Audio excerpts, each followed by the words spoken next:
নমস্কার, সুপ্রভাত। আশা করি আপনারা সকলেই খুব ভালো আছেন। আমাদের দেখুন দেখতে দেখতে কেমন 1 মাস পেরিয়ে গেল, আবার ইতালি ফিরে যাওয়ার সময়ও চলে এলো। আজকে আমাদের ফ্লাইট আছে কলকাতা থেকে রাত্রি 8:30 করে। তো তাই জন্য আমরা দুপুরবেলাতে মোটামুটি 11টা-12টা করে খেয়ে দিয়ে বেরিয়ে পড়েছি। আমরা যাব গ্রাম থেকে। প্রথমে একটা ট্যাক্সি নিয়ে নিয়েছি, এটা করে যাব Bardhaman bus stand. Bardhaman bus stand থেকে একদম কলকাতা এয়ারপোর্ট অবধি বাস হয়, সেই স্টেট বাস করে নিয়ে নেব। এবারের বাড়ি থেকে যাওয়াটা একটু অন্যরকম। মনে দুঃখ প্রতিবারই থাকে, এবারও আছে, তার কম কিছু নেই।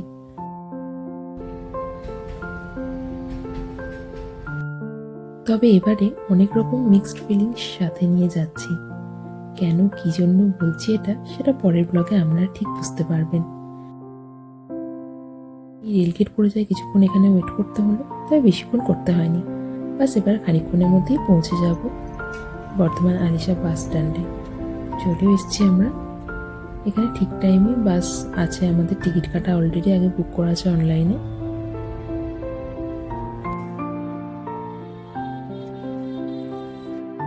মোটামুটি 3-4 ঘন্টার মধ্যে আমরা পৌঁছে যাব। বাসগুলো খুব স্মুথ জার্নি হয়, তবে গ্রীষ্মকাল হলে এসি বাস কেটে নেওয়াই ভালো। আমরাও সেটাই করি। এটা শীতকাল বলে আর কাটিনি, নর্মাল স্ট্রিট বাসেই যাচ্ছি। আর এয়ারপোর্ট কেটে খুব কাছে নামিয়ে দেবে। আপনারা যারা ঠিকঠাক রাস্তা চেনেন তারা তো হেঁটেই চলে যেতে পারবেন। আমাদের যেহেতু লাগেজ আছে, তো আমরা হয়তো একটা গাড়ি নেবো ওখানে গিয়ে। তো চলুন দেখা যাক। যখনই এই গঙ্গার উপর দিয়ে পেরোই, তখনই আমার এত ছোটোবেলার কথা, ছোটোবেলা বলতে কলেজ জীবনের কথা মনে পড়ে যায়।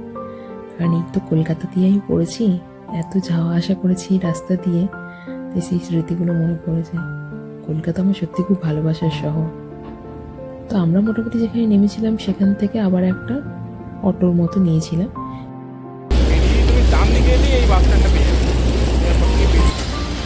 ওটা একবার ঢুকে গেলেই এই লাগেজ টাগেজ নিয়ে সত্যি কোনো চাপ হয় না, খুব স্মুথ হয়ে যায় জার্নিটা তখন। এমনিতেই আমরা ঢুকে প্রথমেই চেক ইনে দিয়ে দেবো লাগেজগুলো। তারপরে একদম বিন্দাস ছাড়া হাত পা একদম নেব সেই ইতালিতে, ভেনিসে নেব। তো আমরা এখন গেটের দিকে যাচ্ছি। আপনারা এখানেই দেখতে পাবেন, বোর্ডে লেখা থাকবে আমাদের ফ্লাইট কত নাম্বার গেট থেকে বা কোন টাইমে ছাড়ছে, ডিলে আছে কি নেই। তো আমাদের এই যে এমিরেটস দেখতে পাচ্ছি আমরা, ইন্টারন্যাশনাল ডিপার্চার যেখানে, সেই 5 গেট দিয়ে আমরা ঢুকে যাব। আর অবশ্যই গেটে ঢোকার আগে আপনার বোর্ডিং পাস আর পাসপোর্ট চেক করে আপনারা সিকিউরিটি স্ক্যানের থ্রু দিয়ে আপনাকে এয়ারপোর্টে ঢুকতে দেবেন। তো আমরা এয়ারপোর্টে ঢুকে গেছি, আর আমাদের এমিরেটসের চেকিং ডেস্কে গিয়ে ও টিকিটগুলো নিয়েও নিয়েছে। এটা visa and transport information, hotel হয়তো দুটোই আলাদা। তোমাকে ওখানে গিয়ে নিতে হবে না, যেটা ওরা দেয় ই ভিসা প্লাস ভিসা। না, আমার এটাতেই হবে। তো আমাদের বোর্ডিং শুরু হয়ে গেছে। আমাদের ফার্স্ট ফ্লাইট মানে কলকাতা থেকে দুবাইয়ের ফ্লাইটে আমরা চেপে পড়বো। আর দুবাই গিয়ে আমাদের ওভারনাইট লে ওভার আছে। তো চলুন, এবার বোর্ডিং শুরু হয়ে গেছে, তো আমরাও চেপে পড়ি ফ্লাইটে। আর আমাদের সাথে থাকুন, কারণ আপনাদেরকে এখন অনেক কিছু শেয়ার করব। দুবাই ট্রিপস কিভাবে সেটা অ্যারেঞ্জ করলাম সব কিছু জানতে পারবেন, তো সাথে থাকুন। Last time flying to Europe abroad.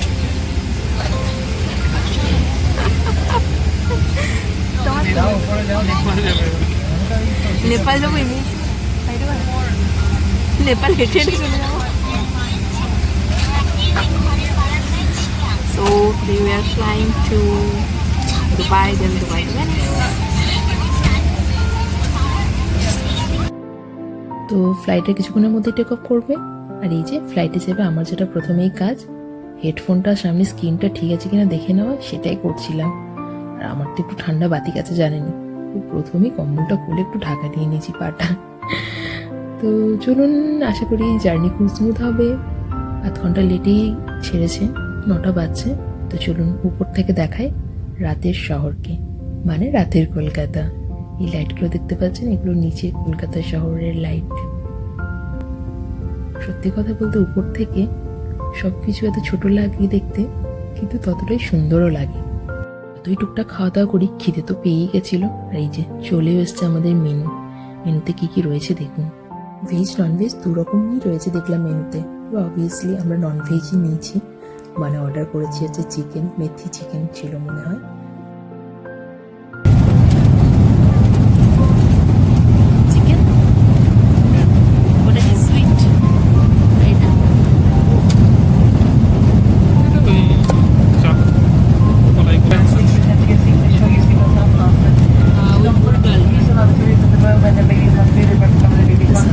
আর ভয়ানক টার্বুলেন্স রয়েছে। টার্বুলেন্সটা সত্যি খুব ভয় লাগে আমার ফ্লাইটে চেপে, যত না হয় ততই ভালো। আর এই জিনিসটা লক্ষ্য করেছি, যখন ফ্লাইট যেখান থেকে ছাড়ে তখন সেই রিজিয়নের খাবার দেওয়া হয়। মানে এখন আমরা কিন্তু ভাত মাংস এরকমই খাবার পাবো। আবার যখন নেক্সট ফ্লাইটে যাবো, মানে ইতালির কাছাকাছি চলে যাবে, তখন কিন্তু আমরা পাস্তা টাস্তা পাবো। তো দেখুন কি কি দিয়েছে ডিনারে। ফ্লাইটের এই খাবারগুলো এত টেস্টি লাগে কি বলবো। আমরা এখন প্রায় দুবাইয়ের কাছাকাছি। এই যে উপর থেকে দেখে বুঝতে পারছেন, আলোর রসনাই দেখে আমরা দুবাই ল্যান্ড করব কিছুক্ষণের মধ্যে। দুবাই আমাদের মোটামুটি 9.5-10 ঘন্টা মতো লেওভার আছে। মানে আজকে আমরা ধরুন দুবাইয়ের হিসাবে নামছি হচ্ছে 12টা 25 করে, আর কালকে আমাদের ফ্লাইট মোটামুটি 9:30টার সময় করে। অ্যাকচুয়ালি ফ্লাইটটা নামার কথা ছিল 11:30টায়, কিন্তু একটু লেট হওয়াতে 12:30টায় নামছি। তো মোটামুটি ধরে নিন ছিল আমাদের 10 ঘন্টার মতো, আমি যেটা 9:30 বা 9 ঘন্টার মতো লেওভার থাকবে। তো রাতের বেলাতে অবভিয়াসলি সারা রাত আমরা এয়ারপোর্টে বসে তো কাটাবো না, তো সেই জন্য আমরা আগে থেকে ই ভিসার জন্য অ্যাপ্লাই করেছিলাম। কিন্তু বাই চান্স সামহাও ওর ই ভিসাটা ইজিলি হয়ে যায়, কিন্তু আমারটা হয় না। তো অলরেডি তখন 5 দিনের মাথায় আমি আমারটার জন্য আবার অ্যাপ্লাই করি।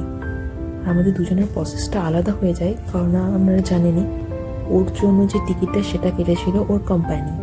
তো ওর টিকিটের প্রাইস ছিল মোটামুটি 1,500 ইউরো মতো, আর আমার টিকিট আমার পার্সোনালি কেটেছিলাম, তো আমারটা পড়েছিল 1000 ইউরো থেকে 50 টাকা কমায় 950 ইউরো মতো। তো যে কারণে ওরা বলে যে যেহেতু ওর প্রাইসটা হাই ছিল, মানে 1000 ইউরো বেশি ছিল, তাই জন্য ওর সব কিছু খুব স্মুথলি হয়ে যায়। ই ভিসা, হোটেল, ট্রান্সপোর্টেশন সব কিছু ফ্রিতে ইজিলি পেয়ে যায়। কিন্তু আমার ভিসাটা যেহেতু 90 ইউরো মতো কম ছিল, মানে 1000 ইউরো নিচে ছিল, তাই জন্য আমাকে আবার আলাদা করে আমার ভিসার জন্য অ্যাপ্লাই করতে হয়। ওর ভিসা অ্যাপ্লাই করা হয়েছিল, মানে প্রথমে আমরা দুজনেই যেটা করেছিলাম সেটা দুবাই কানেক্টস দিয়ে করেছিলাম, বাট আমার যেহেতু হয়নি তাই জন্য আমাকে আবার করতে হয় সেটা এমিরেটস ভিএফএস গ্লোবাল দিয়ে। তো আমার মনে হয় 40 ইউরো মতো লেগেছিল। এমনি অরিজিনালি ওটা 20-21 ইউরো মতো লাগে, কিন্তু আমার যেহেতু 4 দিনের মাথায় ছিল, আমি ফার্স্ট সার্ভিস নিয়েছিলাম, তাই জন্য এক্সট্রা চার্জেস মিলে আমার 40 ইউরো মতো লেগেছিল। ওটা আই ওয়াজ লাকি যে আমি সত্যি খুব চিন্তায় ছিলাম, বাট কি বলবো, আমি খুবই লাকি যে আমি পেয়ে যাই। মোটামুটি আমাদের ফ্লাই করার একদিন আগে আমি পেয়ে যাই আমার ই ভিসাটা হাতে। তো রাইট নাও এই মুহূর্তে জয়ন্তর কাছে ওর থাকার হোটেল আছে, ট্রান্সপোর্টেশন সব কিছু ফ্রি, কিন্তু আমার কাছে শুধু আমার ই ভিসা আছে। আমি চাই না আমার থাকারটা ম্যানেজ করতে পারবো কিনা, তা নাহলে আমাকে বাইরে একা বসে থাকতে হবে এই এয়ারপোর্টে। তো অবভিয়াসলি সেটা সম্ভব নয়, তো কিছু না কিছু ব্যবস্থা আমাদের করতে হবে। তো ভেবেছি আমরা নেমে প্রথমেই এমিরেটসের ডেস্কে যাবো, তো আমাদের প্রবলেমটা আমাদের জানাবো, এবং ওনারা যদি কোনো সলিউশন দিতে পারে তো অবভিয়াসলি খুবই ভালো হবে সেটা। তো চলুন দেখা যাক।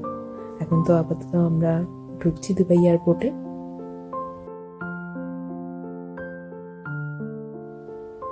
ওকে, আফটার অ্যারাইভাল এই যে সামনেই দেখছেন এত মানুষের ভিড়, ওখানে পাসপোর্টের স্ট্যাম্প লাগানো হচ্ছে, মানে ওখানে ইমিগ্রেশন চলছে। আর আমরা এখন যাব আমাদের এই ডান দিকে এখানেই দেখতে পাবেন দুবাই কানেক্টস, আমাদের ডেস্ক রয়েছে এমিরেটসে। আর পাশে ওখানে কারেন্সি এক্সচেঞ্জের অপশন আছে, তো আমরা চাইলে কারেন্সি এক্সচেঞ্জ করে নিতে পারে। Enjoy free scene. Thank you. Who is happy today? Too much.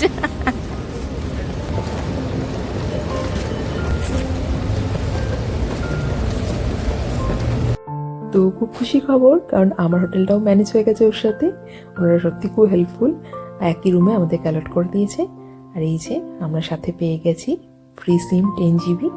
এটাকে অ্যাক্টিভেশন করানো যাবে ফোন থেকে, সিমটা প্রথমে ভরে নিতে হবে ফোনে। তো ওই প্রসিডিওরটা এখন করছি, অ্যাটলিস্ট দুজনে না হোক একজনের ফোনে তো এটা অ্যাক্টিভ করার চেষ্টা করব। আর ওয়েট করছি এখন, ওনাদেরই বাস আসবে দিয়ে আমাদের হোটেল অবধি নিয়ে যাবে। তো এই যে হোটেল অবধি নিয়ে যাওয়া বা আবার কালকে ফ্লাইটের আগে এয়ারপোর্ট অবধি ছেড়ে দেওয়া, এগুলো কিন্তু ওনাদের ট্রান্সপোর্টেশন, মানে এমিরেটসের নিজস্ব গাড়ি, নিজস্ব খরচা, আপনাকে কিছু এসব নিয়ে ভাবতে হবে না। আর হোটেলেও আপনাকে কিচ্ছু পে করতে হবে না। আর একটা ব্রেকফাস্ট বা মিল ইনক্লুড থাকে, তো সেটা জয়ন্ত পেয়েছে, কিন্তু আমি সেটা পাইনি সামহাও, বাট ইটস ওকে। সত্যি কথা বলতে গেলে দুবাইয়ে পা দেওয়াটাই যেন স্বপ্নের মতো। তবে জানি না কতটা কি ঘুরে দেখতে পারবো, তবে ইচ্ছা আছে অ্যাটলিস্ট ইমার বা বুর্জ খালিফাটা দেখতে যাওয়া। তো চলুন দেখা যাক, আগে গিয়ে একটু রেস্ট নিই, কারণ অলরেডি 1:30 বেজে গেছে, হোটেল ঢুকতে হয়তো 2টো বাজবে। তো চলুন, আমরা হোটেল অলরেডি পৌঁছে গেছি, আগে রুমে চেক ইনটা করি আর কিছু ইনফরমেশন ওদের কাছেই জেনে নেবো কী করে কি আমরা ট্রাভেল করতে পারবো কি করে। You are family to Dubai, so you have to look for the passport and the hotel voucher for all of them, and you make a check-in for all of them. আমাদের hotel check in হয়ে গেছে, আর কালকে ওনারা check আউটের time দিয়েছেন আমাদের মোটামুটি 7টা করে। তো চলুন রুমটা একবার আপনাদেরকে দেখিয়ে দিই এক ঝলক।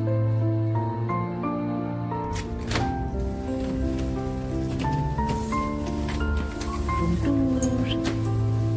Right to the left. Entrance ডোরে ডান হাতে রয়েছে বাথরুম। বাথরুমটা সত্যি খুব বড়, ওয়েল স্পেস আছে সব কিছুর জন্য। এই যে রয়েছে একটা বাথটাব, মুখ ধোয়ার জায়গা, বেসিন, কোমোড সব কিছু রয়েছে। আর এই যে তার অপোজিট সাইডে রয়েছে একটা বিশাল বড় স্পেস, যেখানে আমরা সমস্ত জামা কাপড় ব্যাগপত্র রাখতে পারবো। আর এই যে একটা টেবিলের মধ্যে জায়গা দিয়েছে, টেবিলের নিচে রয়েছে একটা ফ্রিজ, ফ্রিজে আবার ওয়েলকাম ড্রিঙ্কসও রাখা ছিল দেখলাম। এত বড় আয়না একটা, আর 2টো বেড আছে 2 পার্সনের জন্য। আর এই যে সোফা কাম ডাইনিং স্পেসের মতো রয়েছে। আর এইখানে এটা খুললে রাতে দুবাই শহর। চলুন আজকে ব্লগটা এখানেই রাখলাম।